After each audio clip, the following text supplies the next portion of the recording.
telling me to come for me. No hesitation when I come forward. I won't let you go. When she telling me to come forward, come for me.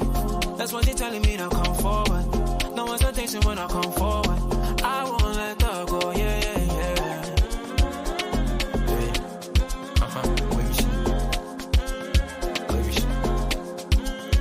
She telling me to come forward, come for me.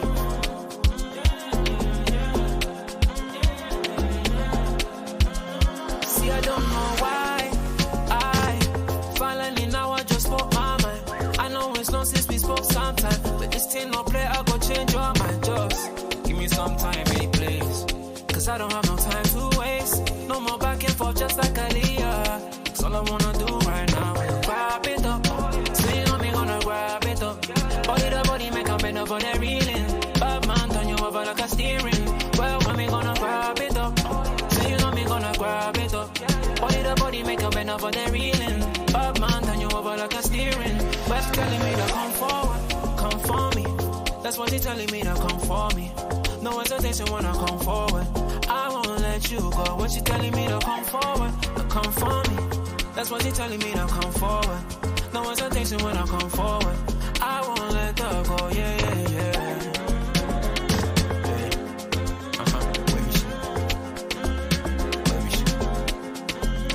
She's telling me to come forward, come for me.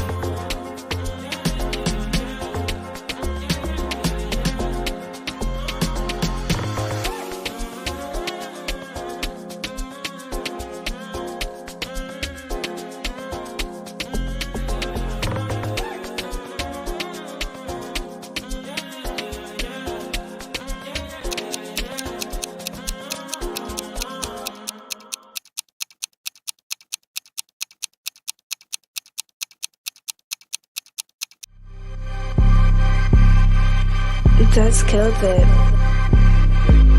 You made the decision to play Thiago. Klopp doesn't change the system. Since Buvak left, you don't want to change from the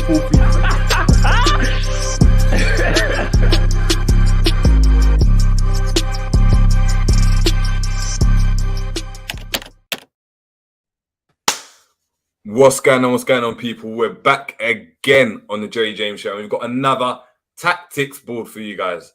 Apologies about there being no preview, but I had a hectic weekend. For everyone that obviously knows, obviously my auntie's flat burned down, all her like belongings and stuff burned down, and obviously I was helping her move in for there. Wanted to obviously just personally thank all of you guys that have obviously contributed prayers, donations, whatever it might be, like doing nice words of kind of support on Twitter, on Instagram, personally to me as well. It's been a massive help. And I'm just helping her move into her temporary accommodation right now. So big up to everyone that contributed. But look, it's the tactics board, and it's the penultimate tactics board, man. I thought this season, we'd be having a tactics board about the Champions League. We'd be getting excited. At the start of the season, I couldn't wait to do a special tactics board for the Champions League final. Klopp told me to book my tickets for Istanbul. But hey, still waiting for the refund still. We're not even going to Wembley for next year, because guess what, people? Europa's secured, my guys. oh, yeah. At least the feature's all right. Still, you got to start getting like prepared and used to it, boys. So let me just get into the Europa League vibes from now. I'm pretty sure next season when they're doing the bleep test, which is going to be called the Milner run next season, isn't it? 100%. Yeah, that's going to be playing in the background. No Rocky, nothing to motivate them, man. It's going to be that Europa League. Do you know what I mean? You get it? But before I get to everyone in the comments, make sure that we're smashing the like, people. Likes have dropped off a bit, but we need the likes to come back up. But yeah, please smash the likes. It does help them with the algorithms. Please, if you're new to the channel, make sure we're subscribing. Make sure we're heading over to GTV as well to get your breakdowns of players, games, all that type of good stuff. And yeah, just keep it respectful in the chat as well. And if you're watching this on a replay, please make sure you're commenting down below. G, how you feeling, my guy? Chat to me, man. Bro, it feels like it's been a while, man. But I missed the shows. You know what's funny? Big up Revenite in the chat as well, man.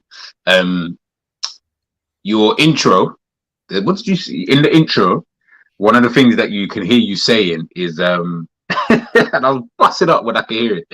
One of the things I can hear you saying is, Klopp ain't changed his tactics since Booth actually left. I'm just busting up because I'm just like, that's so mad. Because obviously I don't know how long ago that video that you put out was That anyway. was 2 years ago, my guy. That video was 2 years ago, and we're only talking about now. Like, we're in, what is it, May? We're in May. Let's say Klopp changed tactics. We'll give him the benefit. He changed his tactics, so to speak, April. So 2 years that you've been using that intro, and it's still fitting. Calm. Like, as in, it's not out of date. It's not like, oh, right, bro, we've been playing this for like 3 years, man. Change your intro. Bro, this was just the other day. That, to me, I didn't even really clock it until just now. I'm listening. I'm like, fucking hell. And I saw Reverend Knight's comment, and I was like, yeah, I hear it. I hear it still. Man's calling it like a Michael Jackson tune. Timeless. Bro, timeless music, man. Timeless music, man. Love that shit. But I'm good though, man. How are you? I'm good, man. I'm good. I'm just chilling. You know, it's a weird one, man. It's a weird one. Obviously, we didn't get Europa, but I've really liked Milner. Like, since Milner came, I've been a big fan of Milner in general. So Milner leaving, obviously Bobby leaving, like it seemed like a real, like, now we're in a new era now completely, because this is like, you don't often see multiple players that you thought are going to be here for the long haul go, or that have been here for the long haul. So our two midfielders that we thought are going to be, you know, starters right about now, like at 28, 29 years old, we thought Naby and Ox, they're going just like that. That didn't exist. Bobby obviously been a mainstay. Do you know what I mean? Made up that front three, and then Milner as well. It's a weird one. It's just weird. It was a weird type of thing. Like obviously they need to move on, but it's just a bit like, oh man, like for certain players, I wish it could have gone better. For other players, do you know what I mean? Like, you've done your thing, and it's sad. I don't know if they've been pushed out of the club. It's just interesting to go and see that dynamic, innit? It's because we're not used to our club being mad, aggressive, mad kind of cutthroat. So when we are, it's a bit weird. It's like, what's going on? So this is what it's like. You know, so this is what it's like, kind of thing. I think yes, the Milner one especially, man. Like, obviously it's Klopp's fault why I think we would have, like, I feel it's a little bit sour with Milner towards the end in terms of playing so much, being relied upon and all that kind of stuff. Not his fault, of course. Milner's Milner, man. Top professional. I said it, top professional. When he came in, he was like one of those players. Remember, we were like losers. Like, we didn't know what it was like to win. When he coming off Manchester City, winning Premier Leagues, winning League Cups, winning FA Cups, he was the only player in the entire team who knew what it was like to win, like consistently though, and play an integral part to that. And I think he probably would go down as, I don't know, maybe you'd have to ask Klopp, but he must go down as one of Klopp's like top 2, 3 like most important signings that he's ever made, like for Liverpool. Klopp didn't make him though. It was Brendan, man. Shit, yeah, it was Brendan. Yeah, it was Brendan. Or I'll say, okay, let's say the top 2 or 3 then most important players for Liverpool during his time here, kind of thing. Then, shit, I forgot. It might have been here for so long. Because when you got someone like that who comes into the team, remember, as I said, we didn't have no one. Like, no one knew really what it was like to kind of win and all those kind of things. So having someone like that within the squad, that just helps Klopp, because then Klopp has someone.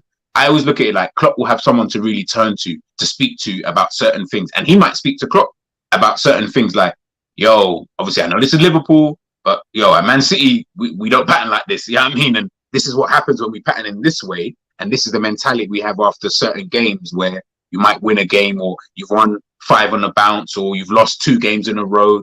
Okay, don't worry about all that. This is how we move, because if you move like this, it's towards the bigger picture. So I feel like, you know, having someone like Milner, you know, if playing for Liverpool, that was a shrewd signing that we made, man. Trust. And Bobby's obviously Bobby. Crazy signing. I mean, people forget that he broke the assist record for the Champions League. Crazy. That's crazy. Like, people don't deep it, man. People don't deep it, so obviously. But we're gonna get into that, man. We're gonna get into the nooks and crannies, analysing certain man, Naby, Ox. We're gonna get into them, man. We're gonna get into them. We've got Revenite in the building. Big up to Revenite. We've got Realism in the building. Also, big up to Realism. We've got Mo Khalif. Also, we've got Jonathan in the building.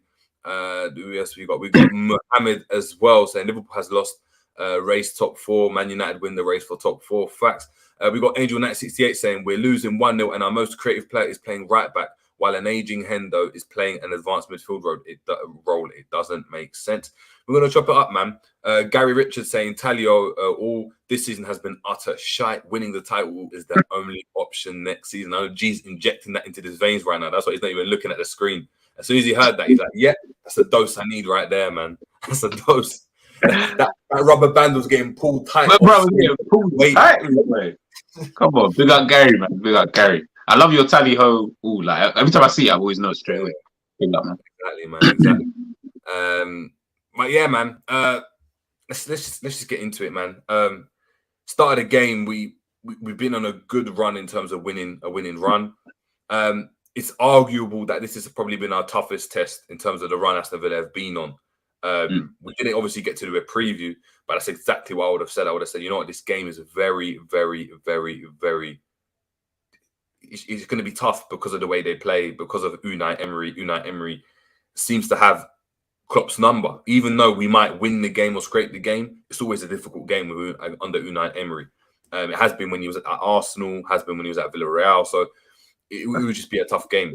And coming into this game, something in me just thought, you know what, we might win, but it might be a 1-0. I don't know about yourself, but going into this game, I wasn't as confident. Our performances haven't been that great. Look, certain players have played really well. They have. But has the team started to play fantastically well? I don't think so. And I think looking back at that game now, from what I saw, I didn't get to see the whole game. We conceded down the right again. Konate gave like their 2 chances. I mean, they had a penalty in the first half. It's down the right-hand side again.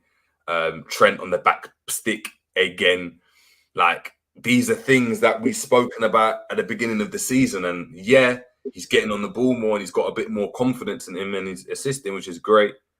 So, of course, he's got to be in the team now. But that issue's still there. And we saw that there was a team that sat in a low block and countered really well, went short, long. And they were just catching us out. And it's going to be interesting in the summer, to say the least, because for me, yeah, my Apple Watch didn't get that either. But yeah, it's a tricky one because I don't know. It's 2 things for me. From a tactical standpoint, how does Klopp develop this system? How does he evolve this system to a point where we can go and it's sustainable for a long period of time? It's not something that's a stopgap for now. As Pep alluded to, teams clock it out and then we're back to square one. Is it something that we can just play like that and still overcome as we did prior? And then just not on the tactical side, but on the kind of mentality side of it. Did our players believe that we can win? Because Salah, I know you got the assist, non-existent in the game, and we needed to win that game to keep up that pressure. That's the one thing we were fighting for, and we just did an Arsenal for me. We kind of just flopped our way out of the season. Like, the season's done now, isn't it? It's done. All they need is 1 point. And I think it's done, man. Bro, you know what? I want everyone to think back to. We keep comparing, but we have to. Everyone to think back to Man City, the 2 legs against Real Madrid. Look at the way that they played in the first leg. Look at the way that they played in the second leg. They've still got a main tactic that they use, which they've used for the majority of the season. But look at the way they played in the first leg. Look at the way they played in the second leg. Obviously, that's Real Madrid. So obviously, you know, it's who they are. But it's all about playing to your opponents. Do you get what I'm trying to say?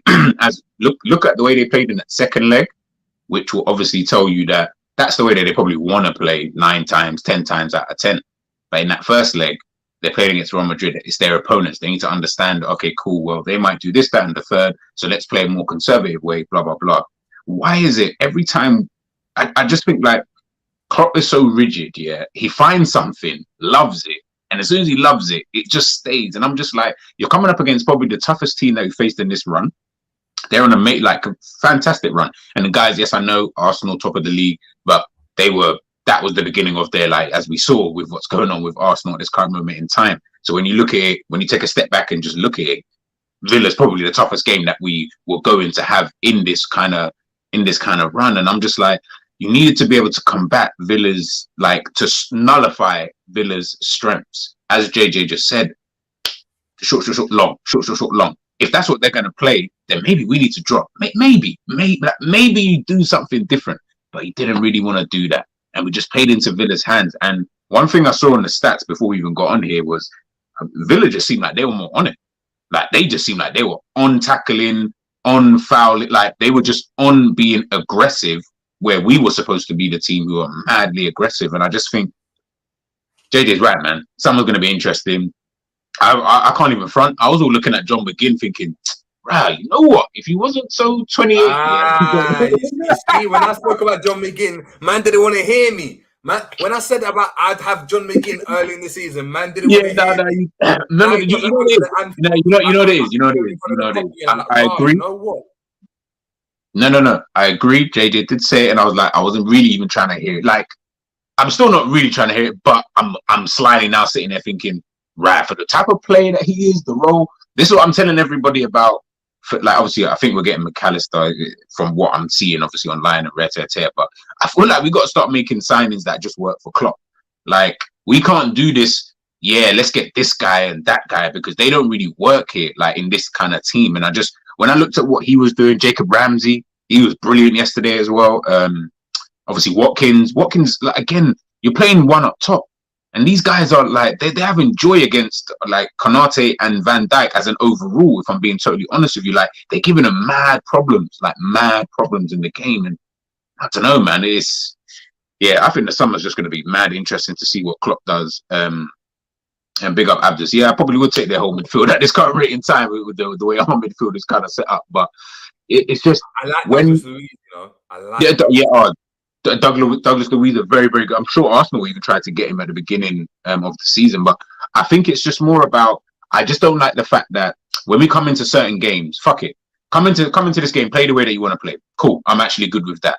If it's not working, brother, I beg you change the thing, man. I beg you just do something different. Why is it you just keep, it's like and you can see with Liverpool, especially when we're at home, the Anfield crowd, when things are not going the way that we want it to go, it just becomes forced. Like, you know, everything is just forced with everything that we're trying to do. Where the whole plan is just, let's just keep trying to do the same thing over and over and over and over again. And I get it to a degree, but it's also one of them ones. It's like, right, it's like you're so dumb that you're just banging down the same door and it's not opening for you. But smarter teams, better teams, they figure out a new way of another way of doing it. You know what? Fuck it. Let me drop this player into this position and maybe that might open up a gap over here, or let me move this player into that position so that we can overload on. I don't know. Just, I'm watching the game and I'm just like, bro, like, we're so basic. It's just unreal. And I knew, and this is why I'm laughing, because I said you needed a game like yesterday to get people to understand. Obviously, we're not going to win every game with that tactic anyway. No one is ever going to do that with their tactic. But you needed a game like yesterday to kind of show you, okay, cool. I thought Klopp or Pep Yinders, whoever was running it, was going to do something different. Like, okay, cool. We're now using this new tactic. All right, it's not working today. It's actually just not working. Let's try something different. But it's just the same, bro. And it's just going to be the same things until this Klopp brother obviously leaves. So buckle up, kids. Everyone's thinking title charge next year. I saw a couple of people talking about it. I was like, yeah, maybe in the Bundesliga, but not in the Premier League, boy. It's like I'm saying, it was a weird game, man. And look, I want to kind of just expand, and I want you guys in the comments as well to join us, expand on this right-hand side of our team, because we've got this tactic. Trent, people are calling him worldly now. The new Bellingham, the new Gerrard, the midfield answer to the Liverpool's answer to Kevin De Bruyne. You know what I mean? This is what people are telling me. And all that might be true. It might be. But defensively, yet again, we're being caught out. Whether it's a long pass over the top, whether it's Konate being isolated and spanned by Watkins, whether it's a ball over the top of Konate and Konate just becomes the bozo that he is. That right-hand side is looking spooky, man. And teams are going to target that more and more and more. The same way they targeted Trent. Nothing really changes. If anything, it's like, there's one less player there now. Once you skip past Konate, you're through on goal. Mm. I don't know how a manager that's on 15, 10 million pound a year, yeah, roughly, yeah, isn't able to rectify that to some degree. Whether it's Henderson don't bomb up, whether it's you play someone else other than Konate down the right, because it's getting out of hand now. Against West Ham, Paqueta's goal, what side did it come down? Every goal was coming down the right-hand side, and it has done, even in the games we've won.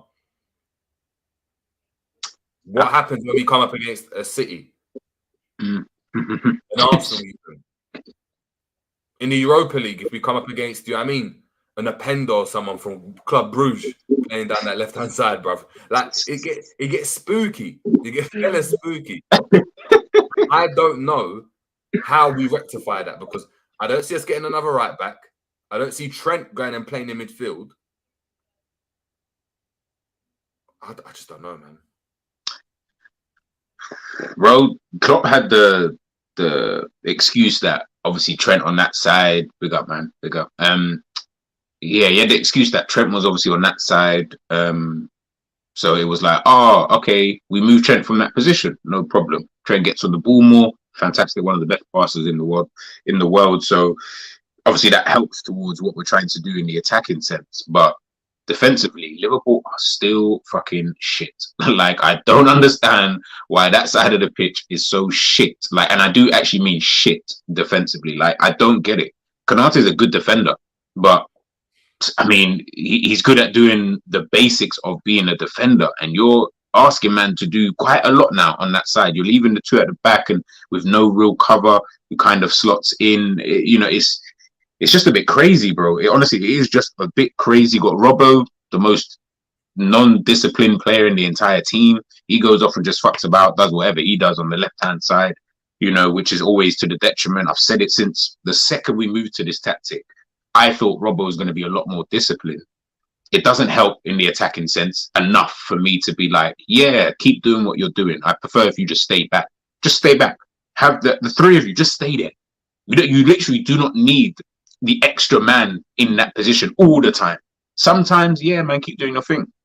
But in terms of like Trent on that side, at times I feel sorry for Konate. But also with Konate as well, it's like, you got to remember, like, he's got the bozo gene in him. So the penalty, we've said this before anyway about Konate, and people are like, nah, man, I'm not saying he's not a good defender. He is a good defender. Like, I would not say he's not one, but he's got the bozo gene. So when players have got the bozo gene, there's going to be moments in games and stuff like that where he's going to do something dumb kind of thing. You know what I mean? You just hope that he does 10 things well, so you don't really notice it. But yesterday, that could have been pivotal. Only Watkins scores that goal. I'll be honest, I could see Villa going on to win that game. Even if we do score, I still see Villa going in to win that game. I'll be real. I feel like they probably get that second goal, the goal that they actually did score. So it's like, I don't know, Jerry, man. Honestly, bro, I'm looking at that right-hand side and I'm just like, yeah, Klopp, that is a massive, massive worry. And people keep saying, now we get like McAllister. The fuck is McAllister going to do? Like, he don't change anything that, like, defensively. Like, he's not gonna. I'm not looking at McAllister and thinking, you know what? Boom, boom, boom. We need to, now that we've got McAllister in there, we're gonna do this, that, and everything. Like, that's. It's gonna be the same because the tactics is set up in that way. You could put Henderson there. We don't want him there. Put whoever, anybody you put there, Bellingham, Modric, Cruz, Pedri, Gap. It will be the same result more often than not. That's the problem because of the tactics that we've got on that right hand side, because of the lack of, would I say, defensive kind of know-how in that kind of position. It's just really, really bad, Jerry, bro. I worry about that position. Hence the reason why I keep saying I would love us to sign a right-sided centre back. Let Konate fight with Van Dijk to play in the middle, I don't care if Van Dijk plays or doesn't play. I'm not bothered like that. Like if he's not good enough, Konate, you come in. Get a right-sided centre-back who's comfortable on that side. Get a left-sided centre-back who's comfortable on that side. I promise you, you will see an improvement in that defence. Think about Ake. Think about Akanji. Think about Stones. Would you, when the season started, would you have said, oh yeah, they're better than Van Dijk, Konate, Gomez and Matip? No, you wouldn't have. You would have preferred to have our kind of base. But I'm looking at it now, especially for the way that we want to play. I'm like, nah. I would take them over Van Dijk, Konate, everyone easily. And I wouldn't even blink because they know how to play that system and they're comfortable. They may not be as good defensively potentially, but in terms of just being comfortable in what the manager wants them to do, they can do it. And I think Liverpool, if they're smart, they'll pattern that. Yeah, big up to obviously recency bias radio as well. And this is what I've been screaming, to be fair. This is what happens when Klopp just copies what Pep is doing with no real plan. We've done the inverted thing because Arsenal and City were doing it before us. City done it to us and we went and copied it after that game. We copied it in the Arsenal game. City done it to us. We played City and then the next game was Arsenal and we done that against Arsenal. We played inverted because we saw Stones did that and Jota didn't know what to do. So he was following Stones inside and we just decided to copy it. And what's going to happen now is loads of teams are going to do this. You're going to see Sean Dyche. You're going to see Yerry Mina coming inverted, playing as a DM. I'm telling you now. If I see Yerry Mina or someone like, I'll bust up, I'll actually bust up. No, I guarantee you, he used to step in with the ball at Barca. You think he won't do it? Like he will do that, or like what? A Mason Holgate or Tarkowski won't step into midfield. Tarkowski, yeah, I can definitely see him.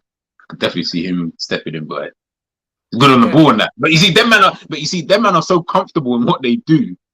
You probably wouldn't even be like, oh, he's shit at it. You actually be like, oh, he's actually all right. Like he could do that role. But you would still take Van Dijk or whatever over them.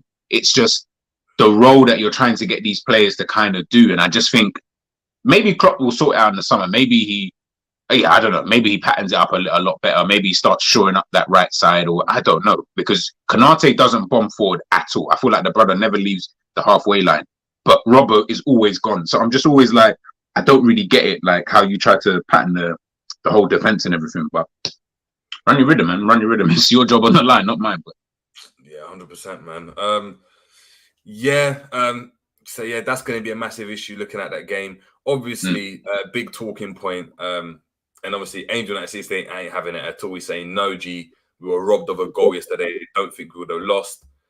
Now, ball's gone into the back post. It's headed. I didn't really understand that. Yeah, so the Gakpo goal was disallowed because they decided that Van Dijk was offside because he passed the ball. He was in offside position when the ball was played. Yeah, so he was. But their argument was obviously Diaz, he headed it back across goal and it came off, and that's the Villa player. It went into the path of Van Dijk. Now, okay. Before I believe, and I don't want to misquote anything. If it comes off a player and you're offside, then you're not offside because the ball's come off him. Mm-hmm. Do you understand? So if you were offside, then I just passed the ball back and you were offside. You wouldn't be offside at that point. Yeah, it's only offside if your teammate passes to the ball to an offside position. But they decided that because the ball was unintentionally played by the player, like he didn't just knock the ball back, he didn't try to intercept the ball, it just came off him and it went into Van Dijk. They adjudged it as offside. Now that's where there's, you know what I mean? I get it now. Because they're like, well, it's come off him, so it shouldn't be offside. And it's some people saying it should have been offside, some people saying it should have been offside. But look, big up to I'm Jonah saying Salah scored one similar earlier in the season and it counted. And yeah, this is what so that's what I'm saying. It was a weird one. Like it should have counted, but to the letter of the law, they done what the letter of the law said. But a lot of the time it should have counted. But Gakpo, speaking on that though, Gakpo, what do you make of him, man, in this game? Because he's starting to prove one of our better players in the team.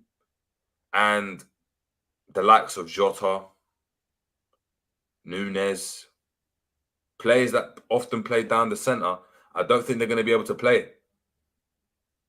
I think for the way that Klopp wants Liverpool to play, he's the best one. But yesterday was the same though, man. Like, I feel like this brother, like, he just drifts. Like, he gets more involved than like a Salah, which is good kind of thing. Because when he does get involved, things at times do happen. He's just nowhere near as lethal, would I say, as a Salah. So he ain't gonna always score and stuff like that. Obviously, he had the disallowed goal. But I just feel like with Gakpo, sometimes I'm just like, yeah, brother, like that first half, I didn't even know you was playing. I actually forgot for a sec. I was like, right, yeah, you are up front today. Okay, so do you mind being up front? Like, is that cool? If you don't mind just doing something. Second half, yeah, he did come into the game a bit more.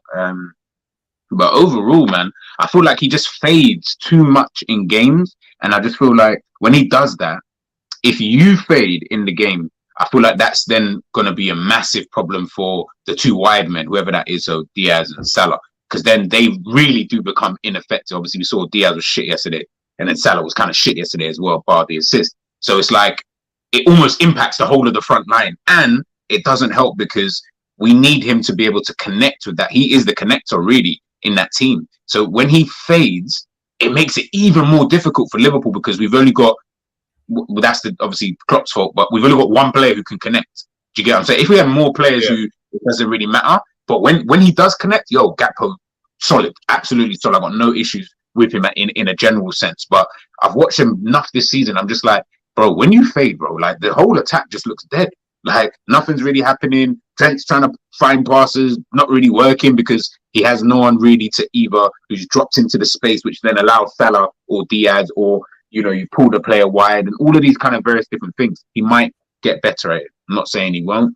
But for me yesterday, I was like, yeah, he was okay. Like, I'll be honest, first half, I really forgot that he was playing. It was only in the second half did I really clock. I was like, oh, shit. Oh, yeah. Like, you're actually moving around. He picks up the ball sometimes and he'll make a run, make the wrong decision or whatever. And I'm just like, all right, cool. You know, we go again. But as a whole, he just needs to kind of just pattern up in terms of maybe his tenacity, maybe his intensity in terms of when he's out of possession. Maybe that just needs to build up a bit more. But he's only just come, so that might get better in the summer for him, to be fair. But he's the number 9, 100%. Like, if we need a striker, he's the one I'm turning to. Yeah, so in that case, then, what does it do to the likes of a Nunez? Because I mean, maybe his future's out on the left, and we're going to talk about the left-hand side because I've got a lot to say on Diaz, man. Talking. Yeah, we're going to. But yeah, it's I just don't see a future for Nunez down the middle. I'm really sorry, people. I'm really sorry. Like, it's just not. I'm sorry, with Nunez, do you know what's going to speak volumes? If he doesn't get the number 9 shirt in the summer, I reckon they'll give it to him anyway. I feel like they'll give it to him, man. You know, Liverpool are like that, bro. We'll do that. We'll do that, bro. You think of the people. I think we'll give it to him to. You know how, bro, you know, Liverpool all sentimental and that. Like, we'll just give it to him, but he won't be the number 9. Like, he's not. No, because we would have given it to like Divock or someone, bro. Because remember, Bobby was number 11. No, but we wouldn't have. No, we wouldn't have. Obviously, not with Firmino and them man there. No, Firmino was number 11. Don't you remember? What number is Firmino now? 9 now, but he wasn't number 11. Oh yeah, he was number 11. Yeah, so what was Salah? Oh, Salah came in and then he became the number 11. He took number 11. So Bobby said, "I'm going to take number 9." I feel you. I don't know, man. Honestly, if I had to choose, I'd rather give it to Gakpo. Just give it to him. He's the number 9. He's the one that you really want, kind of thing. Nunez. You know what I mean? I don't want to. Nunez is going to have the 2+7. You know that one? The 2. Yeah, have that. Yeah, man. Which he's got right now. He's got number 27. So I think he sticks with it. Yeah, just if you don't get it, if you don't get it for me, I think Liverpool. At Liverpool, I think in football in general, numbers mean a lot. It's not like basketball where the numbers you can just chuck any number. Man can have a 00 and it's like, yeah, that's calm. Like, I don't know, boy. Kevin De Bruyne number 17 in that. I ain't never heard of no 17. That's not good. You know? I don't know many 17s out there in the world of football, you know, boy. But yeah, nah, you are right though. You are right. So for me, I can't. He hasn't got a future for. I'm gonna say it here. He hasn't got a future for me down the middle. It's only going to be as if we play a two up top, if he plays at the left. As a single striker, he won't play. He won't. He's not effective as a single man. He doesn't do what Watkins done, where run the channel but also hold the ball up and also spin man. And he can't hold the ball up for his size. He can't do it. He doesn't lead into people. He doesn't use his size. He's off balance. He's just not that type of player. He doesn't play tall. He plays like he's 5'5". Do you know what I mean? He doesn't play like a tall striker. Like he doesn't play like Ibrahimovic. He doesn't step across into man. He doesn't like Drogba, Dzeko, Mitrovic. All those players play their height, innit? And he just doesn't. He plays a bit more, but obviously he's got that pace, so that's fine. But I just don't see it. And then with Jota again, like, yeah, maybe he alternates with Gakpo, but if Gakpo's firing, you want a solid, like, Haaland won't rotating with anyone. Like, I know people say don't want rotation. Certain players don't get rotated. Haaland doesn't get rotated. He gets arrested. Yeah. So I just don't see it, man. And yeah. Now, listen, Nunez is a. See, where's Rums? I know why Rums is hiding, but wherever Rums will be able to tell you, man. Nunez is one of them players. Like, I just think when people say next season, it's going to be his season. Boy, for everyone who says that, I hope for your sake that he has that type of season. Like, just for your sake, because I feel like a lot of people are going to be left with pie on their face next season. I just think what Jerry said, man, like the guy is not really, he doesn't suit, in my opinion, the way that we want to play. And he doesn't seem like he can play the way that we want to play anyway. Like, he will have his moments. Of course he will. Like, he's still a decent player in a sense of his attributes can get him into these positions. You know what I mean? When he was playing up front before, he's a threat, so to speak. But that's when you're using him in a certain type of way. And I just think that way that we were using him before, which was working in terms of allowing him to do whatever, that's not the way that we actually want to play, though. We don't want to play that way. You can see it, obviously, now. We've clearly changed the way that we played and blah, blah, blah. Clearly, we want to play the way that we're playing with Gakpo up front. He wants, I guess, Nunez to kind of do that. And cool, you know what? Fuck it. If Nunez can't do that, that's fine, because Alvarez doesn't do... He can do what Haaland does, just not to maybe the consistency, although we don't know because he ain't played like that. But Alvarez can do bare, like, different little things. He'll drop deep. He can press here, do that, blah, blah. Haaland's like, will just stay there kind of thing. And obviously, Man City will play to that. When Alvarez plays, when he played against us, what did Alvarez do? You know what I mean? Everything that he was doing, and City played towards that. We need to start. This is what I'm saying about Klopp and being one-dimensional. It's what I keep telling people, like, you're seeing with your own two eyes.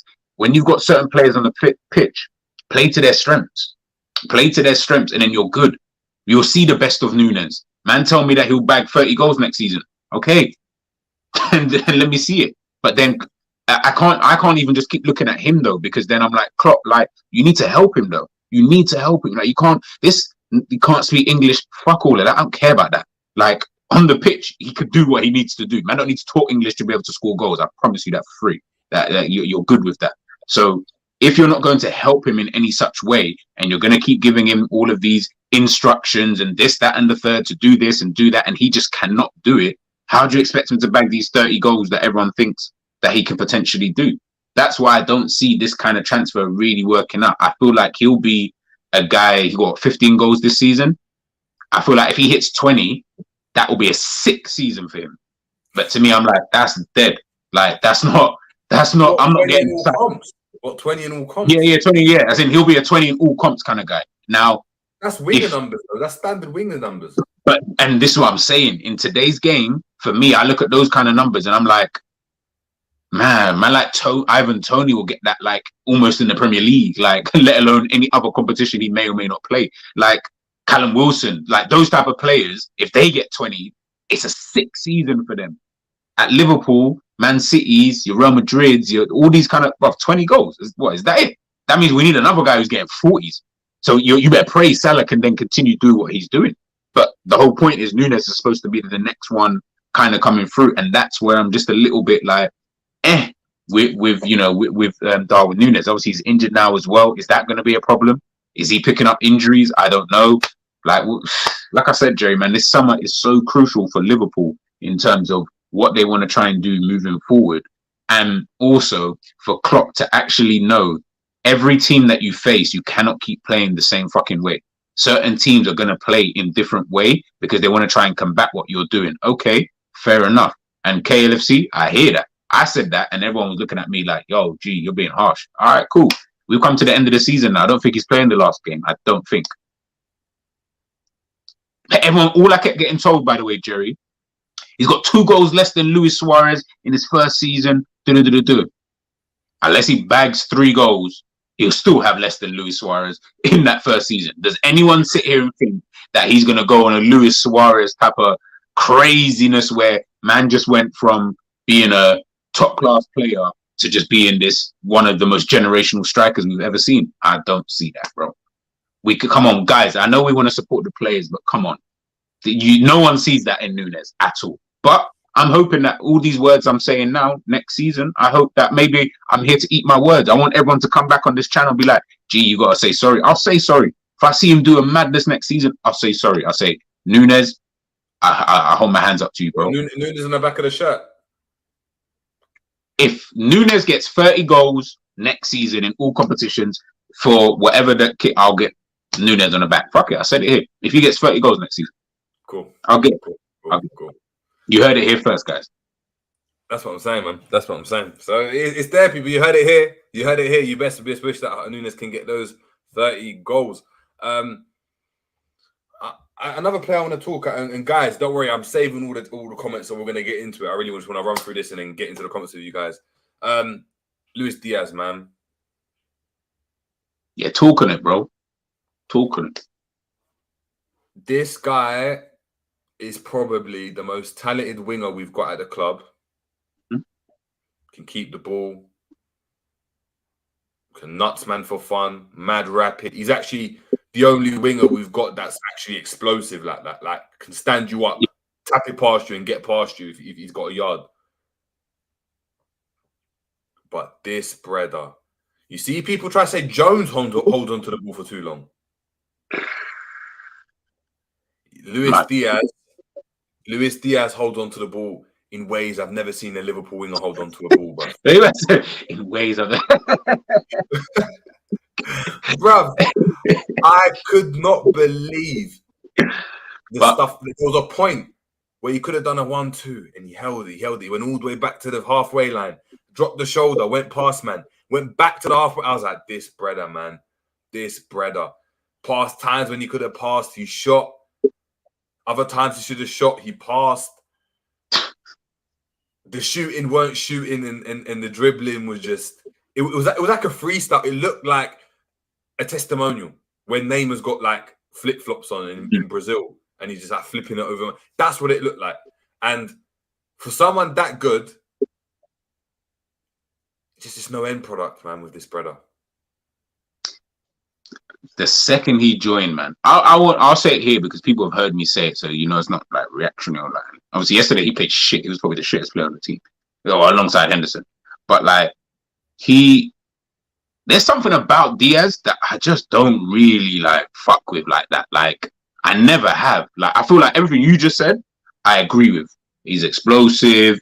He's probably the most talented in a way, but I don't know, man. I feel like wrong team. I feel like you didn't join the right team that's gonna really allow you to express the way that you kind of want to play. I don't know, man.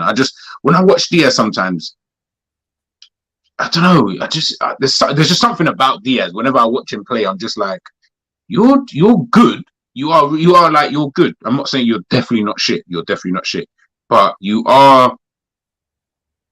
I don't know, man. I just don't feel like you're a right fit here, and I just feel like it's square pegs, round holes.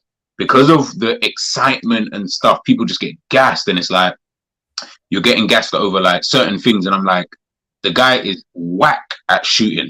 Like, I don't understand why. Like, whatever he was doing at Porto, then that Portuguese league needs to get a whole next rerun, because I see man bagging goals from here, whatever, and I'm like, rah. But then I'm like, bro, like you can't do that here. Like you just can't do that. And the reason why you can't do that is because we don't play in that way. At Porto, you was the main guy. Like the onus is on you, and obviously whoever's up playing up front that time, the onus is kind of on you to do those kind of things. And you're the maverick in the team. And when you come to an elite team, brother, stop fucking shooting, bro. Stop shooting, bro. Your shooting is dead. Like I don't understand why you keep shooting all the time. And I said it in my tweet yesterday. I was like, Diaz has gone back to the shooting thing. Like he's just gone back to just doing up shooting. But why? Like you're not renowned for it. You're not like, I don't even know who is, but you're not renowned for being a guy who's like, hey guys, be careful, don't let them shoot. Bro, come on, man. They probably want you to shoot. They actually probably do. They don't mind you shooting. But you see, with me, yeah, I don't mind the shooting thing as much. I don't. Every game and you're not scoring. No. But do you know why I don't mind it? Because there's no one else that shoots. So if no one else shoots and you're the only one shooting from outside the box like that, at least it mixes something up. It means that, oh yeah, the team's got, you know, like it could come off the crossbar. It could no, of course. But it's like recency bias is saying, man. She's on her knees, but then there's a bro. That's about it, bro. You're getting. You know what? I'm thinking, yeah, he does. Pay for the full works in Amsterdam, man, in the red light district, and you ain't getting nothing at the end of it, bro. You're getting the full works. Listen, it's for me. Like I hear that. Look, he's got. I'm saying he's got ability. I don't mind. He does. But it's the decision making in terms of everything. It's I'm gonna pop the ball now. I'm gonna shoot now. It's not because that he's shooting. It's why is he shooting now? Like he's doing everything wrong, and people are gonna tell me, "Oh, look, he's coming back from injury. He still looks a bit rusty." No, decision making doesn't go away. Like with, do you know what I mean? Your decision making is your mentality, bruv. I'm gonna pass the ball now. I'm not asking him to like flick it through man's legs and flick it over man's head, and he can't do it. And I'm like, yeah, he's rusty, or he's not as fast. You know, like after an ACL, you might not be as fast. And I'm like, I'm not talking about that. It's the decision making. And my problem isn't even him shooting. It's when he's shooting. He's shooting in the wrong times. He's shooting when there's a cross across. He's shooting when you can pass the ball across the box. He's crossing the ball when you should take a shot. He's trying to do a 1-2 on the edge of the box when you should just ras it. Like, I don't get it. And is he another one that's struggling with the English? Is there like a contingent of Spanish-speaking players that just don't want to learn the language? You know, I didn't even think. I forgot. I don't know what his English. Nunez don't speak it. What are Nunez and Luis Diaz just chilling together and they just don't want to speak it to anyone now? You know, he's like he's a maverick. You know what I'm saying? And Liverpool don't really do well with mavericks like that. Like they need to play towards the system, and the system is a rigid one at that. So when you've got someone like a Diaz, who you need to just let him play free. Like, what did we say at the beginning? What did I keep saying at the beginning of the season when Diaz, before he got injured? Anytime we saw, yo, that's crazy because right now he's in the middle of that. What did I say? Before Diaz got injured, one of the, go back to the videos and watch it. Anytime Diaz played well, Liverpool are losing the game, have lost the game, or we're trying to come back in games. When we were winning games, Diaz is nowhere to be seen. Nowhere to be seen. Why? Because he can't fit into the whole discipline of playing in this way anyway, whatever way that we was playing at that time. Napoli, I think he scored in that game where we got absolutely, you know what, in that game. Newcastle, I think he scored in that game as well. I think we, not Newcastle, there was another team that we played. I think we drew 1-1. Might even have been Palace. And I think he scored in that game. And it's like, anytime I kept watching Diaz play well, Liverpool trying to chase a goal. We're 1-0 down or whatever it is kind of thing at the early parts of the season. And it was never when we were playing well from the beginning that he was playing well. Anytime we played well, he's playing dead. And I'm just like, well, how does that work? But it's because when we're losing games, let him off the shackle. He's just now doing his own thing. He picks up the ball. He just wants to run. He wants to dribble. All of the things that Diaz is very, very good at. I rate all of those stuff. But when you're coming, it's what I keep saying to people about players and playing in certain systems. We don't have a fluid system. We never have had a fluid system. This ain't City where you come in and we could do this, that, and the third. We have a certain way that we play, and players have to literally, down to a T, fit that role. And I don't look at him and think, yeah. I just look at him and think he's more of a maverick. If you let him be free, you'll see the best of Luis Diaz, and maybe then I'll be a bit more warmer to him. But whilst he's in this kind of system, I'll always be like, right, you're gonna have to impress me a lot more. And he hasn't really impressed me like that since he joined, kind of thing. I'm still like, yeah, he's a decent player. A bit like that comment, the Neymar, the Lucas Moura. For me, I'm like, when he first come, I was like, okay, what is he heading into that? And since really, after a few games of watching him, I was like, yeah, he's kind of in the middle of that. Like, he was staying in the middle with more looking up than looking down. Obviously, he's been injured, so I'm not going to criticize him or nothing. I can't really do that. But I'm looking at him, I'm just like, yeah, you're kind of just in the middle. You're just in the middle, and we don't really know whether you're going to be this guy, like you say, a Neymar type of guy, obviously nowhere near as good in that type of thing, or you're going to be the Lucas Moura, where it's like, yeah, you thought this guy was going to be sick, but really he's not as sick, kind of thing. So let's see, man. Like I said, next season, very, very interesting, man. Very, very interesting. But I'm not saying he's shit guy. I don't want anyone to be like, oh, but he's done this and man, tell me all of that. I'm like, I don't care about all of that. I feel like he's got ability still. Quick question then, because I know there's people got the comments, and we're going to get into the comments before we move on. Do Liverpool buy an attacker in the summer, or do you think, nah, not at all? We don't even look at the front line. If we're smart, we buy an attacker. Yeah, 100%. 100%. First of all, we need someone to play back at right wing, bro. You need it, bro. We can't you just need to have someone who can play on the right hand side, someone who's as good as we have on the left hand side with Diaz. Well, to be honest, you've only really got Diaz on the left hand side. Gakpo, maybe, like, I need more specialists on these sides. Like, I'm tired of this. So looking at it, then you're saying we need to buy a forward, but you're saying a backup. So even if it's a backup right winger, then Salah, obviously, assuming he will still start next season. Yeah. So who's your front line? Like, if you had to pick one for next season, like, for me, it's mad. I'm looking at this front line, and I don't think this front line wins you the league. No. It definitely doesn't win you the league. No. The team is at a stage now. There's no business I feel that we're going to do anyway that gets you back to challenging for titles. It's not good enough. It won't be good enough at this current moment in time. But it gets you fighting for fourth. I feel that's what we're going to be doing next season, is battling for fourth again. They'll score you goals. They will excite you, but it's just not a good enough team. It's one of them kind of teams. It's maybe what we were like. Will they excite you? Does a forward line of like Salah, Nunez, and Gakpo excite you? Like, we had Bobby Salah Mane. We had Bobby Salah Mane. We had Coutinho before that. Yeah, I mean, these guys don't look at the team.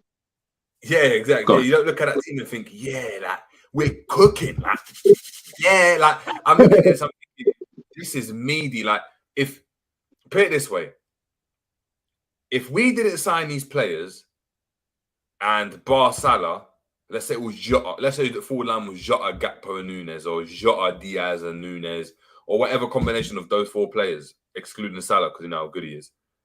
If they were playing for Aston Villa, would we be like, raw, like their forward line's brazy, you know? You'd be like, that's a sick forward line for Villa. Like, you'd look at it like that. You'd be like, right, for Villa, that's a sick forward line. Exactly. But hold on. Is Bowen for me is on the same level as them, man? Yeah, probably is now looking at him. Yeah, probably is. He probably come into this team and he'd be like, yeah, he probably could play. Like, he's probably like the same level as like a Jota. Really, if you think about it. Just plays for West Ham, so he doesn't really get the goals maybe as much. Maybe Jota might be a bit more clinical. Like, I'm looking at the top four, and if you took Salah out,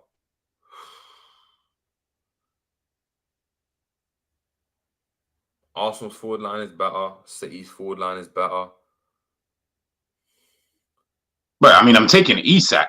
Like, I don't know about anybody else, but I'm definitely taking Isak over Gakpo and Nunez. Like, I don't know about anybody else, but I'd rather have a striker like that, a guy who can kind of do everything in terms of clinical, can dribble, doesn't look uncomfortable, got a range of finishes in his locker, can get in behind if I need him to, can hold the ball up if I need him to. decent in the air.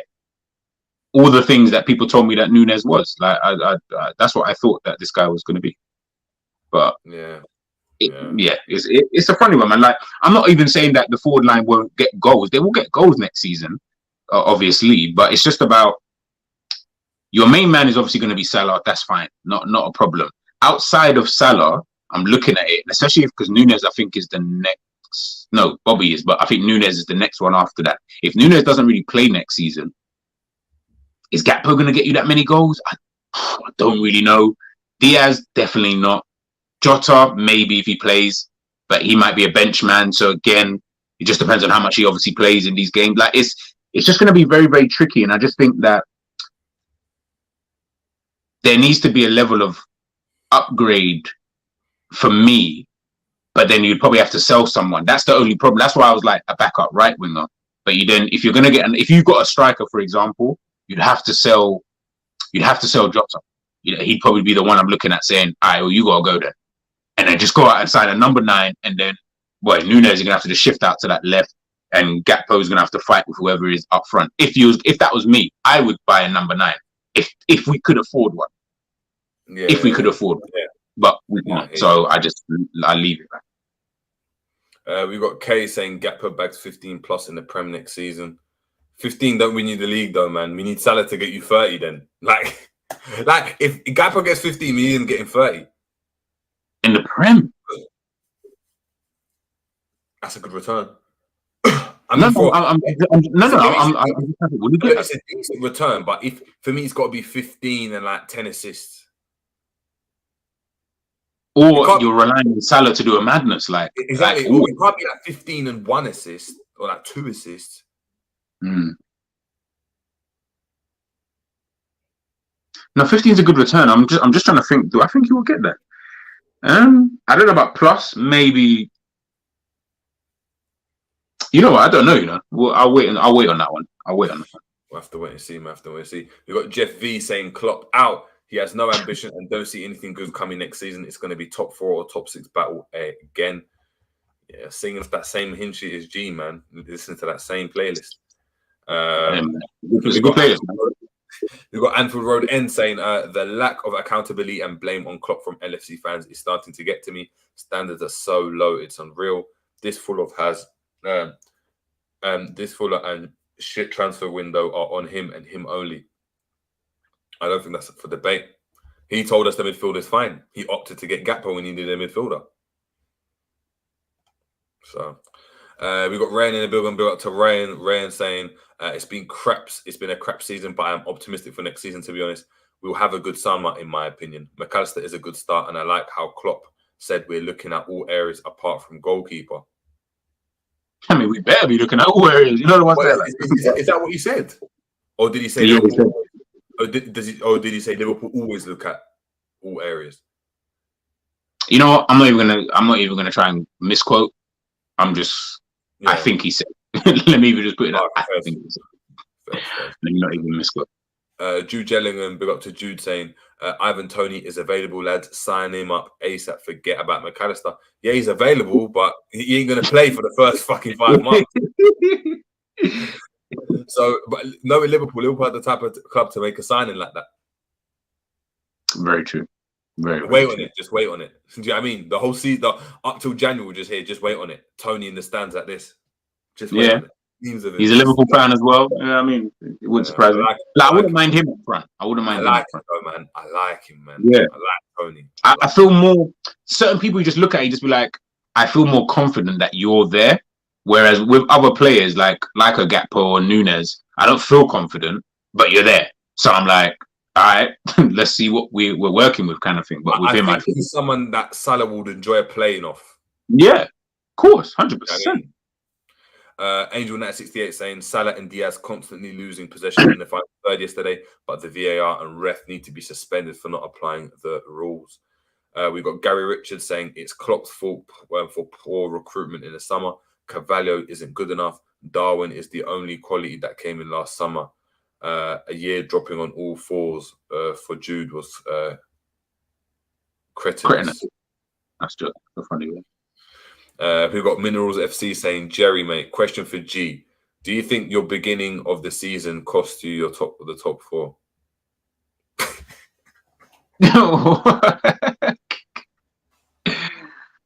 You think you're the good cost you top four? Oh, you mean like Liverpool in general? Yeah, of course. Because that's a no-brainer, bro. Yeah, of course. There's no point, like, yeah, I agree. LFC Aaron saying, what did you make of Milner saying he wanted to stay, but the club decided not to give him a new contract? Yeah, but this is, I don't know what else. As in my dossier, if you ever looked at my file on Jurgen Klopp and why I want him out, it just gets bigger and bigger as the week goes by, to be honest with you. Like, the stuff that I just keep adding to it. Like, when I heard that, I was like, right, so the club, remember, this is all, whoever does, I don't know who does the contracts these days with hardly anybody there. The club are actually saying no. That, like, the club are telling Klopp no, and Klopp is still trying to say yes.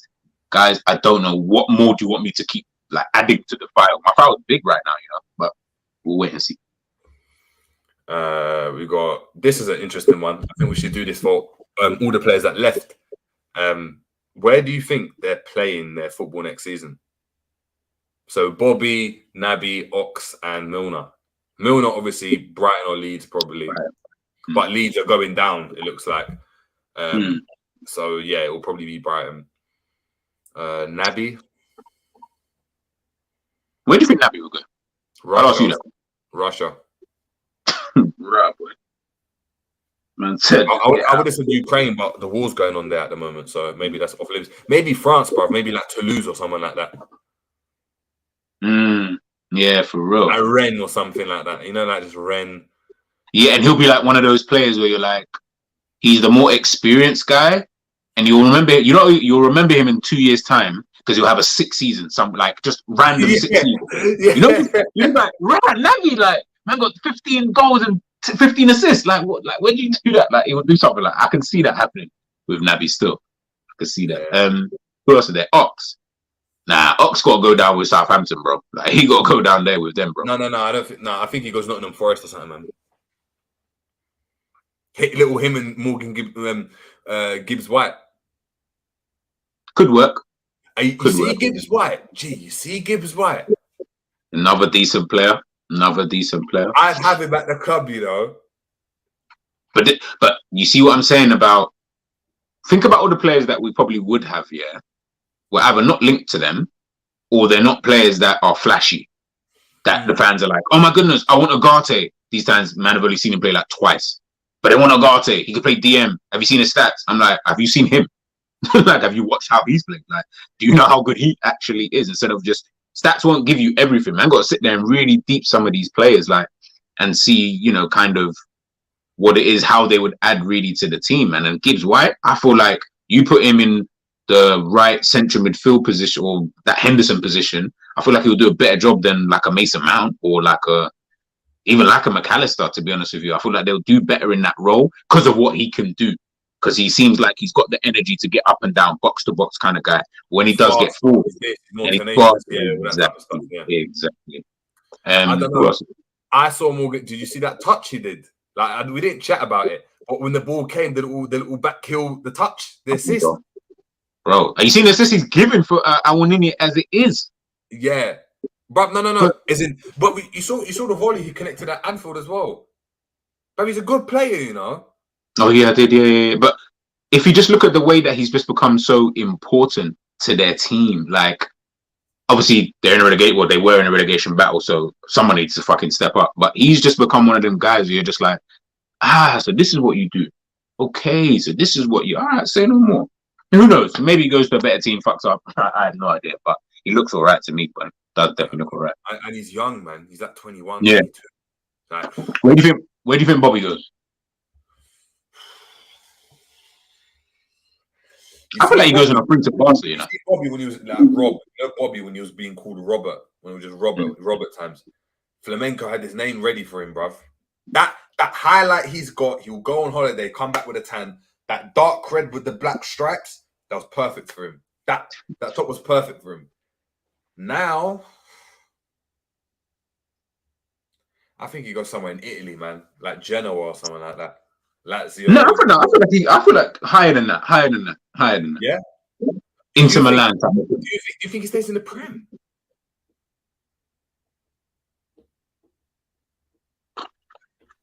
Let's say Arsenal getting for him. Nah, I don't think. I feel that he's one of them brothers who his next move won't be Premier League like that. West Ham. Because he ain't gonna go that low, man. Nah. I can see him at Inter Milan. You know, now I'm thinking about it. Like on a free to Inter, bro. You know, Inter, bro, they got all 37-year-old strikers and Dzeko, and you know what I'm saying. Like he just replace him. If anything, if I don't know if Dzeko's leaving or not, but if he was to leave, I'll be like, just replace him with Bobby Firmino. Like that's a good deal. He's a good player. He would suit that league because of the pace of it. It will be just his perfect pace as well. If not there, I can see Barca trying to get him on a free if they can do it. I don't know, their whole financial thing. What do you think? Do you think it would be crazy if Bobby went and signed for City on a free and he won the league? If he did that, and let's say he played an important part, like if he did all of that, and the thing is, I'll bust up if Guardiola's isn't trying to speak to him. I would actually bust up because I'll be like, yeah, see, this is where managers laughing in your face. This is where they're generally just saying, look, I just need to win. There's only one place I'm guaranteed to do that, and that's over here. So that would be crazy because I could see Pep just saying, you know what, you're going to become my midfielder, and he'll make him into a midfielder. He'll make him into like a Gundogan and that, and you'll be like, oh. If you ever saw something, okay, let's just say in a hypothetical world, if he ever did anything like that, I'd want Klopp to leave the second that we see Firmino just start hitting some type of stride, like any type of thing. I'll be like, yeah, you see, this is how I know, bro. This is just how I know there's levels to this management thing. But I don't think. I think Milan, Barca. I'm saying all of this. I'm sure he only had offers from like where's Ronaldo?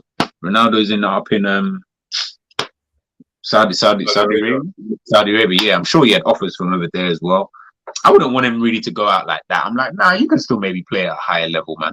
You know what I mean? Just stay for a couple more years. You're Brazilian, so you've already got like 2 years left anyway. So get to the 33 kind of thing, and then you can bounce out however you see fit, to be honest.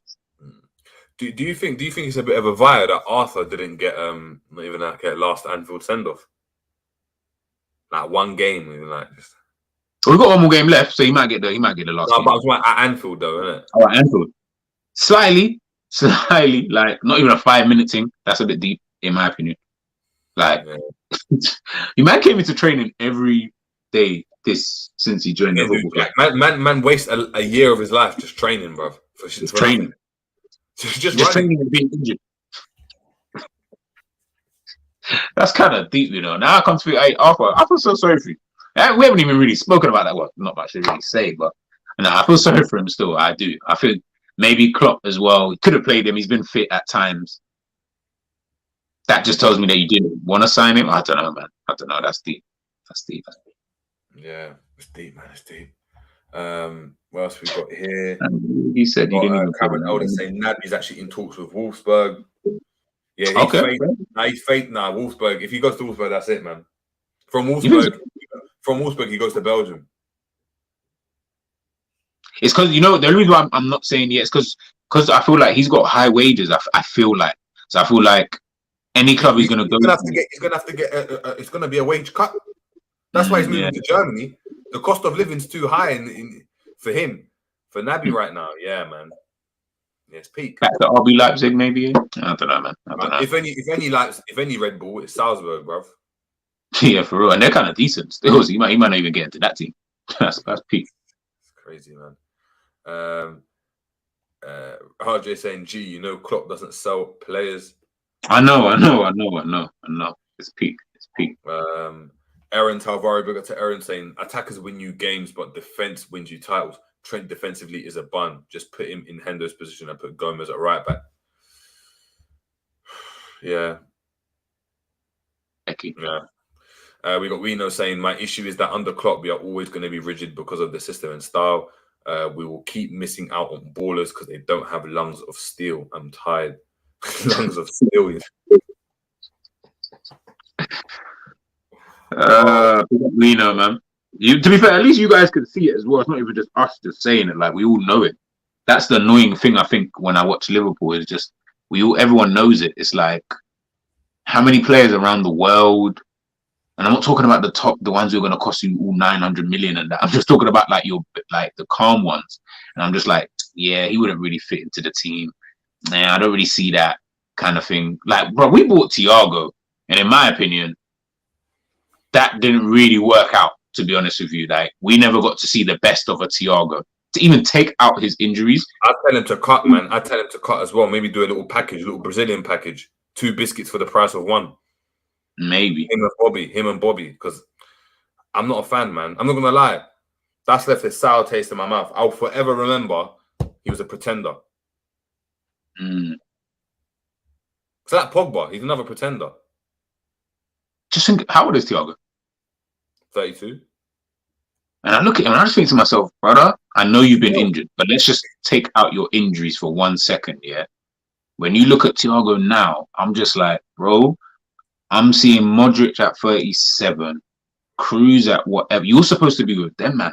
Like, you were supposed to be, like, gone with them in terms of, you don't have to be as good as them, but, you know, when you talk about in the bracket of players, like, you're like, okay, in the bracket of players, this guy's this, that, and the third. Last season, we saw glimpses, 100%. I'm not going to take away from that. But it was always like, again, those type of players, they don't fit the team. But when you allow them to do what they are actually good at, you start seeing it. And I thought that we saw a little bit of that last season. But overall, when you're watching Thiago, I'm just like, Jesus Christ, man. Like, I honestly thought you were going to be at 32. There's no way, because of how players are these days, I'm not looking at you at 32 with the type of player you are and thinking, yeah, you don't have long left. I shouldn't be doing that. I should be thinking, right, 32. I shouldn't even know. Like, I'm looking at Gundogan. I'm like, right, bring him in. What, on a free? Yeah, you need to attract him. Like, that type of guy. But Gundogan's like 31, 32 years old. But with him, we're all saying that he needs to bounce. Obviously, his injury record obviously plays a massive part to that. But just him as a player, I'm just like, do you really even fit what we're trying to realistically do?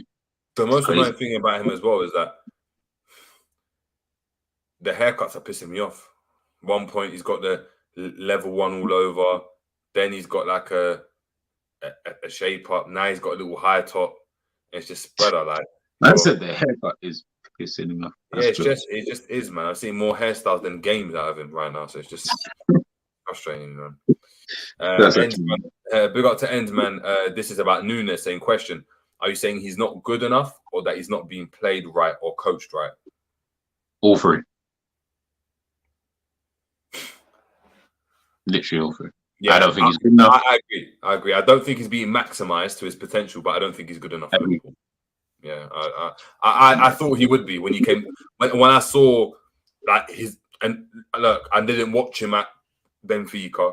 I saw him against Liverpool, and I was like, yeah, if that's what we're going to get, and he's got bare goals, yeah, bring him in. He's not shown us that at all. Has he had a game even as good as the game that he had against Liverpool? Never at Liverpool.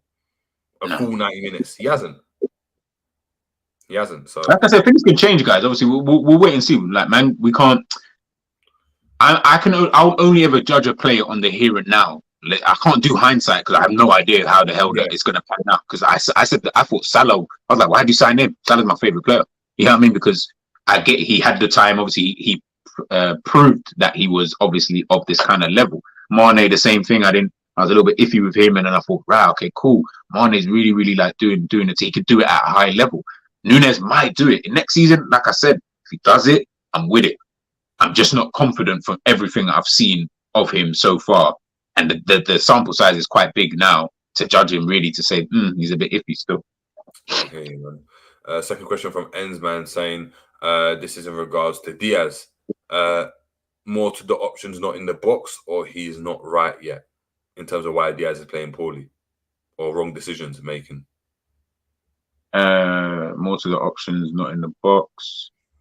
Just sounds like excuses though, Ends, man. Can't even lie. Like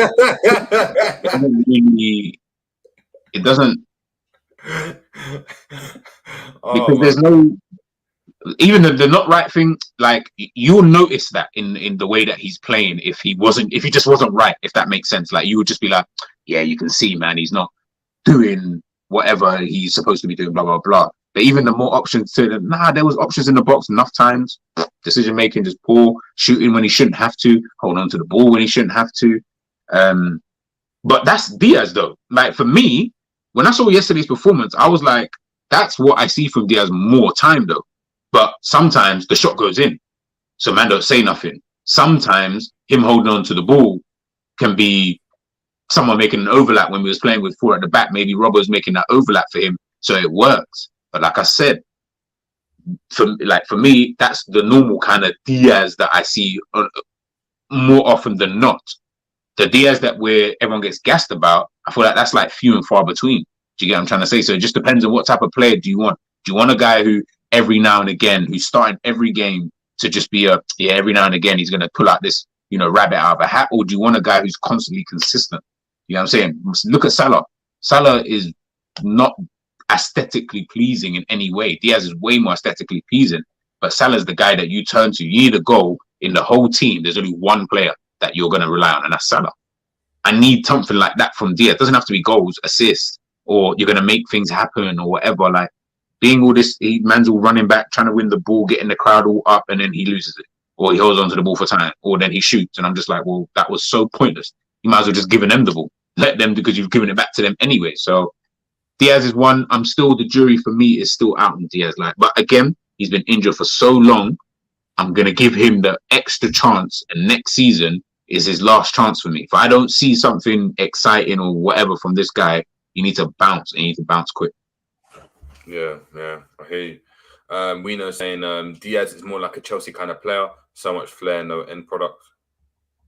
Mind you, look at Sane. Sane's a dope player. Man got turfed at fucking Manchester City. Bro, you're not as good as you think you are. You know what I'm saying? And this is the kind of thing I'm talking about with a Diaz. And you're right, whoever I can't remember who that comment you just put up there. But yeah, maybe a Chelsea type of player, maybe might have been better there. Tottenham were in for him. Felt like that could have probably potentially gone better for him. Maybe if he'd gone there, they maybe needed something like that on that side, potentially. I don't know, man. Adrian is here saying, more GOAT analysis from JJ on Thiago's multiple hairstyles. This show has everything. Facts, man. Facts. We've got to analyze it as well, man. It's a massive part of you. Big up to Endsman. Endsman knows from the Rasta people, your hair holds energy, The type of hair you've got, we've had beef with the Rastas before and the dread. So, big up to yourself. You've Raj the Wali, big up to yourself, saying Diaz just come back from injury, man. 6-month injury. You do not be yourself straight away. Klopp just trying to settle him for next season. I don't think he's trying to settle him. I think he's just fit enough to play. Settling in is him coming off the bench. He's starting games. Look, I'm not let's put it this way, yeah. If you ask me tomorrow, right, who would you sell first, Diaz or Nunez? I'll be like, sell Nunez straight away. So that straight away, I'm like, okay, Diaz, I am willing to give the time. I'm not telling him to dust right now. He's not that type of guy for me where you're like, throw him. No. Let's give him time. You'll give him the preseason, see how he kind of goes for next season. But there needs to just be more of an, would I say, end product with him in terms of just how effective you are, for the team kind of things. And if we see that, I'm with Diaz. Does look like nice things at times, man. But just for me, I'm just not really that sold on him as a whole kind of thing. He reminds me of them players we had back in the day, man. I prefer to have a Patrick Berger than a Luis Diaz. Let's put it that way. Now, if you ask me to choose between the two, I'll be like, I'll take Patrick Berger, man. I feel like that guy was everything that Diaz kind of is. He's exciting, gets you goals, gets you assists, just effective. Good player, man. Yeah, hey. Psychedelic scientist, big up to yourself, saying, let's hope Nunez uses the summer to practice his shooting and other attributes. Yeah, boy. Real talk. We've got Enzman saying, question, was Nunez not carrying Liverpool when none of the players were turning up? I'll let Jerry answer that one. Carrying Liverpool? Carrying us to what? 8th and 9th? Just because you're dead, that's the thing. We was 8th and 9th when he was carrying. That's what I'm saying. Carrying for me, that's Like, what do you mean? Like, carrying? Carrying's like what Neymar did when Suarez and Messi were both out, and he maintained their title push, and they won the league that year. Remember when he's done that? You know when he's playing up front by himself, and he done the little got the ball, flicked it over man's head and volleyed. Like that was carrying Barca when their main man went there. Carrying. Endsman's laughing. He's trying to troll me, bruv. Like, nah, like, you're definitely trying to troll me, Ends. No way. Like, carrying. Bruv, like, what's the definition of carrying, G? Like, what's your definition? And then I'll go off that. What Harry Kane has done for years. Hell no. Don't even put them in the same bracket. Let's move on, man. Let's move on. Heck, what Tony was doing for Brentford, really getting them up into the positions that they were in at a point in the season. They were all like 7th, and this is Brentford with Tony. You know what I'm saying? Like, regardless of how poorly we were doing, I'm still looking at it now. I'm thinking, wow, okay, cool. I think what Nunez was that word which pisses me off was he was just chaos. Like, bro, he was in crisis, bro. We were in crisis, and man was carrying us with chaos. That just make the crisis worse, bro. People love the chaos, bro. You know what bugs me? I think you know why I always get my back up about Nunez, yeah. And I think this is why other people always keep laughing about Nunez. It's when fans, not Ends, but like other fans, like the deluded ones, you start showing man his fucking minutes to goals and how many minutes he's been playing, and he's the fastest brother. And I'm like, bro, get that fucking shit out. I don't care about that. Like, I could not give two shits about how many minutes he's played and what his goals are saying. And I don't care about that, bro. I'm actually watching this guy with my own two eyes. And there's no way that man is watching Nunez and realistically saying, yo, this is a player that we can see right now. You can't be watching a guy like that. You know what I'm saying? That's where those stats come into play. Then you're like, oh yeah, look how many minutes, and he's the fastest player. Or at one time he was the fastest player in the world. And bro, I was just like, what? Like, we're talking about the same guy. It's crazy. Yeah. It's crazy, man. It's crazy. What else have you got here? Roach Ruiz, big up to Roach. Roach. No, anytime I hear Roach, Roachy, remember Roachy from East London, the grandmas? No, who's Roach from East London? With Tinci Strider and that. From what was that set called, man? What was that crew called? As soon as you just said Tinci Strider, I was like, What was that crew? Anyone that was into grime, what was that crew called from East London? With Tinci Strider, Roachy. I'm trying to think. You're gonna maybe go online and check. when that Endman, you definitely spit some bars, bruv. I know you used to spit like them grime bars, like man we who, man we.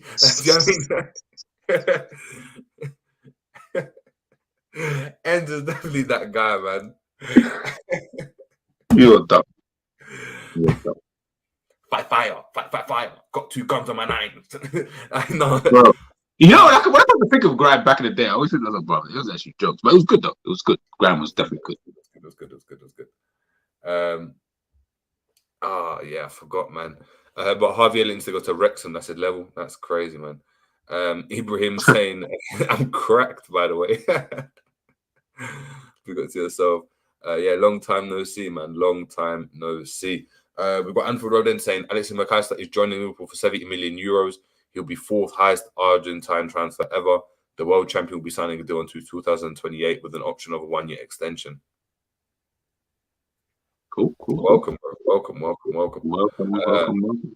We got RG Junior, Argentinian journalist. Okay. Question: is he not on 15 goals? Not bad for a shit player, G and JJ, in my opinion. In all competitions, that's shit, bro. Bro, let's put it this way. Hold on, how many games have Liverpool played this season? Like 50, right? In all competitions. Yeah. On average, I'll probably about 50 games. Liverpool in terms of FA Cup, Champions League. The league's about 40 games, 38 games. So I'm saying 50 games, right? 50 games available to you, and you score 15 goals in all those competitions. And you didn't score 15 games. That's shit. Either way, let's put it this way. If he gets another 15 next season, sell the youth and just do it fast, bro. Like, get your money back if you can. Chat to someone, Benfica, if they want to get him back. I don't know. But if I'm seeing less than 20 goals, and to be honest, if I'm not hearing 30 goals, I don't really care anyway. And let's put it, if I do see 15 goals, boy, I bet be seeing 10 assists. Something like there's just got to be some type of caveat to, or he only was able to play the last 15 matches of the season because he was injured for the whole season and it was only the last 15 that he was available for. Then I'll be like, oh, okay, that's a good record still. Maybe if we give him a full season. I don't know, like there's got to be some caveat to like him only getting 15 goals kind of thing. And I just think that next season, but one thing I will say, next season is a big season for him though. Like I feel like he also feels it in himself that he needs to do something really because the Anfield, the guys who are going to the games and all that, yeah, I know you guys love him and all of that, but boy, you'll turn on man soon. Like there will come a point where it's like, yeah, this guy's long. All right, gee, what happens if because he's looking at Haaland thinking, right, you know, at the beginning of the season, like Charity Shield, he was like, I've arrived, I'm here, bro. Like I'm the one that scored. Haaland, you didn't. Haaland obviously broke the record and that. He's gonna probably win Player of the Year, Young Player of the Year, he's gonna win everything. If Haaland does something like this again, I think Nunez leaves. You know, you just demoralized forever, like. Yeah, you are like, you know, I was the guy, like you were. Why can't we ever sign? It's like Chipmunk and Ice Kid. Remember, Chipmunk, Ice Kid were like here, and then Ice Kid, where's he now, bro? Yeah. Ice Kid's melted, bro. Ice Kid's a puddle of water, bro. A puddle of water in that kitchen. Like, there's nothing there, man. Nothing there, bro. I'm thinking about it. Like, I'm just why can't we ever just sign like someone asked in the group in the chat, I can't remember who it was way up. Someone asked, would I take Harry Kane? Of course, bro. Of course you take Harry Kane. What a guaranteed brother who is going to get you goals, which is only going to help. You don't even say no to players like that. I don't care how old he is or how old he's going to be. You say, what, Harry Kane? All right. Boy, someone else in the team either got to leave or you're all fighting for another position. I don't really care. You just have to somehow make it up. And you'll probably get someone to just leave anyway. But I would rather see something like that than obviously keep trying to persist with this project. Like, I feel like we're always signing projects. Can we just sign a player who can play today? Like, is there not anyone? Maybe McAllister might be that guy who comes in and he's ready to just step up to like this level of football now kind of thing. But it's just always the same things, man, all the time, bro, for years and years and years. That's why when we signed Thiago, I thought, all right, say no more. Like, are we heading into that kind of realm where you can still get your youngsters? So I don't mind your Carvalhos and your Elliot. Like, I don't actually mind signing those kind of guys, but dotted around them, are we going to get guys who are ready today? Like today kind of thing. And we signed Nunez and Gakpo and all these kind of guys. And I'm just like, right, like you're looking at these guys and they're not really going to hit the ground running today, but they could be ready for you in a couple years' time kind of thing. Can we start getting some who are just ready today? We need starters, man, like real starters. I hear you.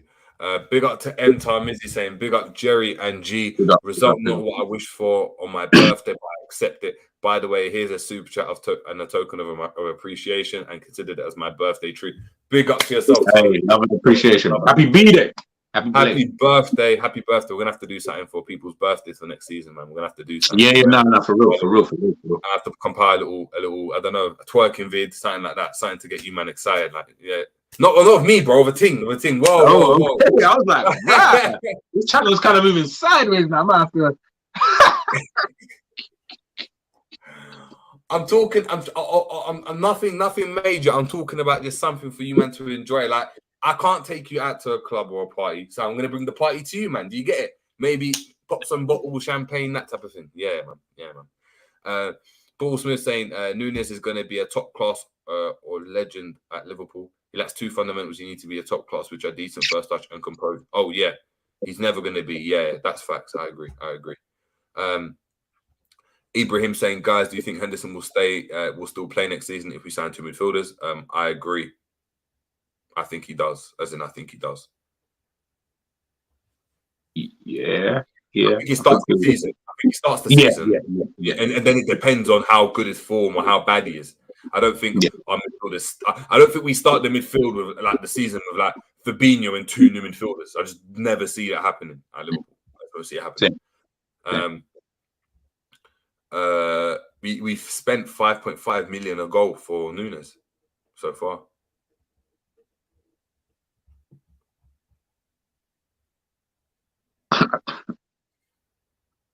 Right.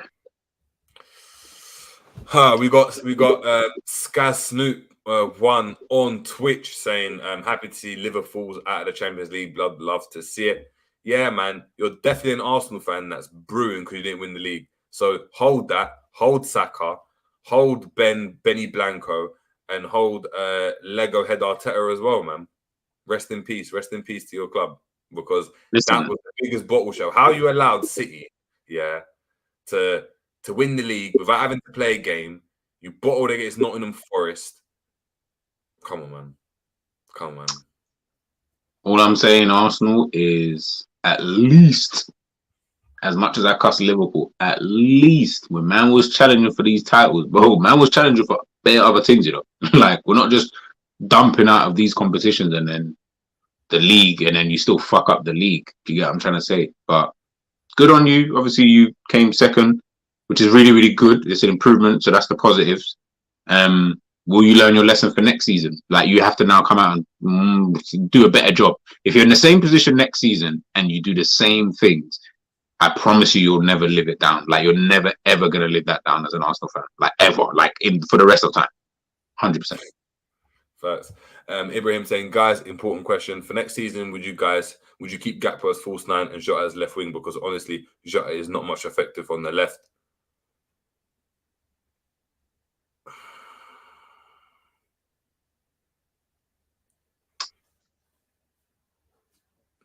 I would keep the team as it was yesterday. I would still put Diaz out there because I agree with what he said there about the Jota, and I don't want to see Nunez. So yeah. Big up to Chainsaw. I didn't know you were on Twitch too. Big up. Yeah, of course we're on Twitch, man. We're on every platform out possible. So yeah, big up to yourself. And we've got Angel 968 saying, we've got it all in our hands. AFTV, RIP. Yeah, for real, boy. Where's all Robbie and where's everyone? All in our hands. Do you know what I mean? We've got bigger fish to fry. That was crazy, bro. Listen, he's never gonna live that down. He's never. This is what I'm saying. Don't you think, especially with not just Arsenal, I've seen this with like other clubs and stuff. There always seems to be a quote that you say somewhere in the season, and it's like once you've said it, you've fucked up, because it's like that was the downfall from there. And when he said, they got bigger fish to fry, it's like you just knew in your head, nah, this ain't gonna work out for you, big man. You ain't got the facilities for that, big man. Trust. That's a vibe. They're calling Robbie a walking Malteser. Yo, none of that slander, bro. The worst one was Goonily, and he's enjoying himself on holiday, so he's gonna have to catch this straight. Because do you know what I mean? The rest is for the rest. Don't rest for no one. Do you know what I mean? The wicked don't rest for no one. He was called a diet. What the diet should not. What did he call him? He called him the diet Coke Suge Knight, or the B-Tech Suge Knight. Is he? I feel like it was might have been the diet too. It might even been the diet. No, it wouldn't have been the diet. It would be like maybe even the B-Tech Suge Knight. Like I said, man, them men are beefing each other as it is. Their whole season is just all over the gaff, and they'll be disappointed, man. At the end of the day, you finish. The thing is, it's mad because you finished second, which is all right. That's definitely not a shit position to be in. I'd rather be second than fucking fifth. But it's because you were ahead at one point and you were playing well. This isn't like you were ahead, luckily, but now you was ahead because you was probably playing one of the best, patterns of football that we were seeing in the Premier League, and now you're just here. Honestly, you're just here, bro. It's mad. Yeah.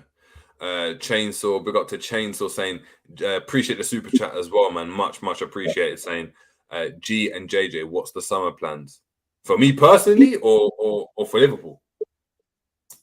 For real, I don't want you to waste, obviously, again. But let's say show. See, you got to be more.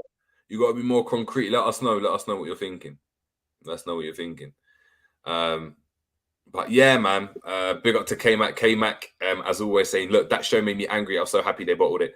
And look, that's going to be the tactics ball today, man. We've gone through that. Big up to obviously everyone that super chat as well. Everyone that tuned into the show. Oh, he asked still. I don't know. We'll answer it. No, Chainsaw just messaged still. I don't want him to feel that. Really. Oh, okay, cool. Let me answer it now. Saying for the channel and G's channel, of course. For this channel, hey, we've got bare things. Live shows in the studio. We've got live shows chatting about transfers. We're gonna have transfer deadlines. We're gonna have like listen, the content's gonna come. You're just gonna have to wait for it. If I just reveal it all to you, you're gonna be like, cool, I like it, I don't like it. Anyway, see ya. Nah, you're gonna have to make sure you click that notification bell and make sure that you're tuned in. But yeah, there's a lot of content coming, man. A lot of content. G.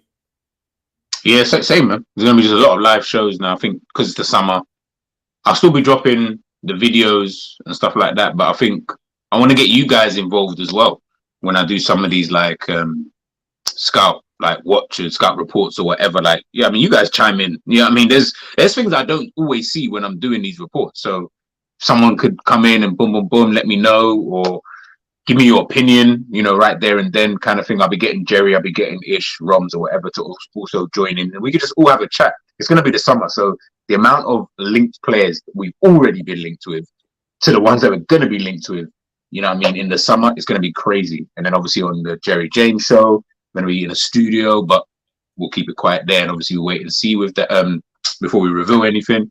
And yeah, just a different dynamic. Let me just say that much. Different dynamic. Exactly, a different dynamic, man.